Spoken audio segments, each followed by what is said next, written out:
Lalu berapakah total temuan pelanggaran sampai hari ini dan apa saja modus mudik yang ditemukan? Kami akan membahasnya bersama dengan Dirlantas Polda Metro Jaya, Kombes Pol Sambodo Purnomo Yogo yang berada di Pos Pam Gerbang Tol Cikupa. Selamat malam, Pak Sambodo. Selamat malam, Mbak. Iya, selamat malam, Mbak. Pak Sambodo, posisi Anda sekarang berada di Gerbang Tol Cikupa. Apakah ada temuan pelanggaran hari ini di sana? Ya, kami berada di Cikupa karena mengingat perkembangan situasi, rencananya memang pos penyekatan di Bitung itu besok akan kami alihkan di Cikupa, persis di Gerbang Tol Cikupa. Karena ini melihat dari sisi banyaknya kendaraan yang nanti akan kita periksa, termasuk juga dari sisi tingkat keamanan anggota yang melaksanakan penyekatan di jalan, sehingga setelah dievaluasi selama kurang lebih 2 minggu berjalan di Bitung, maka kemudian penyekatan di Bitung ini kami alihkan ke Gerbang Tol Cikupa. Di sini nanti ada pos-pam terpadu, ada dari Korlantas, dari Polda Metro Jaya, dan juga nanti ada dari Polda Banten. Oke, penyekatan di Bitung akan dialihkan ke Cikupa. Pak Sambodo, sejak larangan mudik diterapkan, sudah berapa sebetulnya mobil pemudik yang diamankan? Kalau yang diputar balikan ada kurang lebih sekitar 16.000, Mbak. Ini 18 hari pelaksanaan operasi ketupat.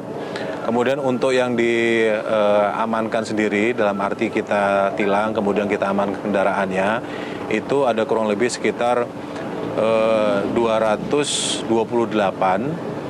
yaitu 26 itu selama 2 minggu operasi, kemudian 3 hari terakhir kemarin, hari Jumat, Sabtu, dan Minggu, kita melaksanakan operasi khusus dengan target operasi travel gelap yang mengantar pemudik, itu kita bisa mengamankan kurang lebih sekitar 202, sehingga total seluruhnya ada 228 kendaraan, termasuk di dalamnya ada bis, ada truk, kemudian travel dengan berbagai jenis kendaraan.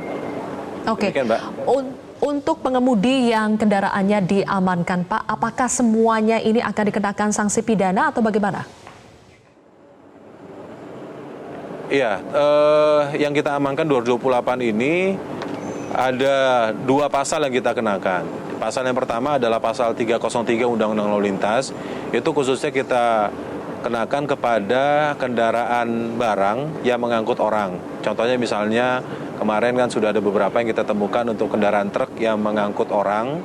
Dia seolah-olah mengangkut barang padahal di dalamnya ada orangnya, itu kena pasal 303. Adapun untuk travel gelap, yang maksud travel gelap adalah kendaraan plat hitam yang kemudian mengangkut penumpang dengan berbayar tanpa mempunyai izin trayek yang resmi, atau istilah umumnya travel gelap, itu kami kenakan pasal 308 Undang-Undang Lalu Lintas dan Angkutan Jalan nomor 22 tahun 2009. Oke.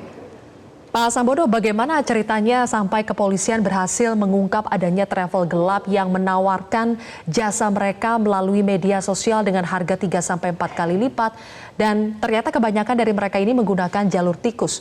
Bagaimana Polri membongkarnya? Ya, kami bentuk beberapa tim, Mbak.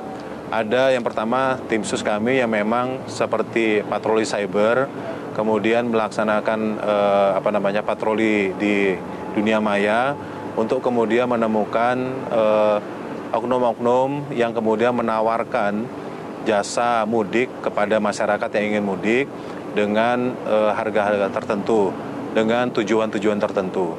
Dari 202 kendaraan yang kami amankan selama 3 hari kemarin, kami dapati hampir seluruh kota di Jawa Tengah dan Jawa Timur itu ada, Pak. Jadi ada tujuannya. Nah, tim yang kedua ini adalah tim yang melakukan mapping, pembuntutan terhadap jalur-jalur yang memang selama ini dipakai oleh para travel gelap tersebut untuk menghindari dari penyekatan yang dilakukan oleh pihak kepolisian, yaitu di pos-pos arteri dan di tol. Sehingga kemudian kami mapping mereka tidak melalui pintu tol Cikarang Barat, tetapi mereka ada yang keluar di Tambun, ada yang keluar di Cibitung dan sebagainya. Tetapi kami sudah mapping sehingga pada saat 3 hari kemarin di ruas-ruas jalan tikus tersebut ini bisa kami dapatkan dan bisa kami amankan. Tetapi juga ada yang sebetulnya masih berada di dalam kota Jakarta karena kami ketahui dia sudah mulai berangkat dari tempat penjemputan, kemudian sudah ada beberapa orang di dalam kendaraan tersebut yang sudah kami pastikan mereka membayar, kemudian bahkan sebelum masuk tol pun sudah dapat kami amankan. Oke, sebelum berangkat juga sudah diamankan ya. Baik, kita akan gali lebih jauh Pak Sambodo soal jalur-jalur tikus atau jalur arteri mana yang paling rawan yang sering dilalui oleh para travel gelap ini setelah jeda berikut ini pemirsa. Kami kembali melanjutkan dialog bersama dengan Dirlantas Polda Metro Jaya, Kombes Pol Sambodo. Pak Sambodo, kita lanjutkan lagi soal jalur tikus mana dan juga jalur arteri mana yang dianggap paling rawan. Ya, jalur yang ke arah Cikampek atau ke arah Jawa Barat, memang yang paling itu ada beberapa yang bisa dilewati oleh kendaraan. Kalau kendaraan-kendaraan besar itu memang selain lewat tol, itu ada jalur yang melewati Kedung Waringin yang nanti akan langsung masuk ke Kota Kerawang. Itu perbatasan antara Bekasi Kabupaten dan Kabupaten Kerawang. Tetapi di jalur itu sudah ada beberapa pos PAM, yaitu di pos PAM Kedung Waringin, termasuk juga ada pos PAM Cibarusah yang ke arah Bogor, itu sudah kami pasang. Tapi ternyata itu ada beberapa jalur tikus, seperti misalnya jalur yang melewati sepanjang jalan Kalimalang atau sering disebut Inspirasi Kalimalang, kemudian tembus ada namanya Jembatan Cibeet, kami sudah survei ke sana juga, dan ternyata memang di situ tidak ada pos PAM-nya sehingga jalur tersebut menjadi favorit.